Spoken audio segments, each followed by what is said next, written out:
قرآن کی تعلیم کے مطابق اور ہم لوگوں کے ایمان کے مطابق سب سے بہتر ذات جو انسان کی انسانیت کو زندہ کر سکتی ہے اور انسان کو صحیح راستے پر لا کر اس کے اس دنیا، اس آخرت، اس کی جسمانی ضرورت اور اس کی روحانی ضرورتوں کی پیاس کو پوری طرح سے بجھا کر اس دنیا میں اسے کامیاب اور آخرت میں اسے سعادت بخشوا سکتی ہے، اس ذات کا نام ہے رسول خدا صلی اللہ علیہ وآلہ وسلم کی ذات۔ ہم سب کی ذمہ داری ہے کہ رسول خدا کی ذات کو دیکھیں، انہیں سمجھیں اور ان کے بتائے ہوئے راستے پر عمل کرنے کی کوشش کریں۔ یہاں پر ایک بہت اہم سوال ذہن میں آ سکتا ہے جو شاید بہت سارے لوگوں کے ذہن میں ہوگا کہ میں نے یہ کہا کہ ہم لوگوں کو رسول کے بتائے ہوئے راستے پر چلنا ہوگا، ہمیں رسول کو دیکھنا، انہیں سمجھنا ہوگا اور انہوں نے جن کاموں کو انجام دیا ہے ہمیں اپنی زندگی میں لانا ہوگا۔ کیوں؟ کیونکہ ہم یہ چاہتے ہیں کہ اس دنیا میں بھی ہم کامیاب ہوں، آخرت میں بھی ہمیں کامیابی نصیب ہو۔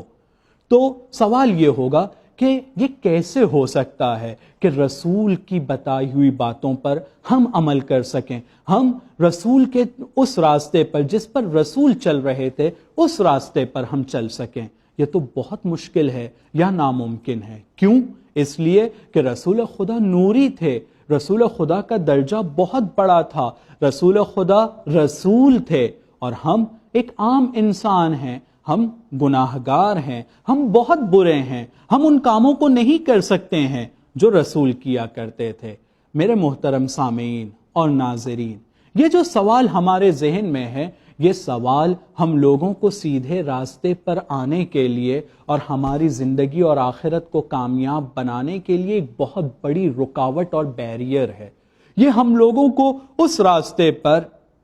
جس راستے کے ذریعے سے ہم کامیابی کے راستے کو طے کر سکتے ہیں، اس پر چلنے سے ہمیں روک رہا ہے۔ اگر ہم خود رسول کو دیکھیں، رسول کے بیانوں کو دیکھیں اور رسول کی زندگی پر توجہ کریں تو ہمیں بالکل اس کا الٹا ملتا ہے۔ رسول خدا صلی اللہ علیہ وآلہ وسلم اپنی زندگی میں ایک سے زیادہ کئی مرتبہ اس بات کو بیان کر چکے ہیں کہ یہ جو باتیں میں بیان کرتا ہوں تم لوگوں کے سامنے، ان باتوں کو سنو اور سننے کے بعد میں ان لوگوں تک کے جنہوں نے اس بات کو نہیں سنا ہے مجھ سے، ان تک کے اس بات کو پہنچاؤ۔ خداوند عالم سے وہ دعا کرتے ہیں کہ خدایا ان چہروں کو نورانی کر جو میری باتوں کو سنتے ہیں، میری باتوں کو سننے کے بعد میں نوٹ کرتے ہیں اور پھر اسے لوگوں تک کے پہنچاتے ہیں، ان لوگوں تک کے پہنچاتے ہیں جنہوں نے اس کو سنا نہیں ہے۔ کیوں پہنچاتے ہیں؟ اس لیے پہنچاتے ہیں تاکہ وہ لوگ میری بتائی ہوئی باتوں پر عمل کریں۔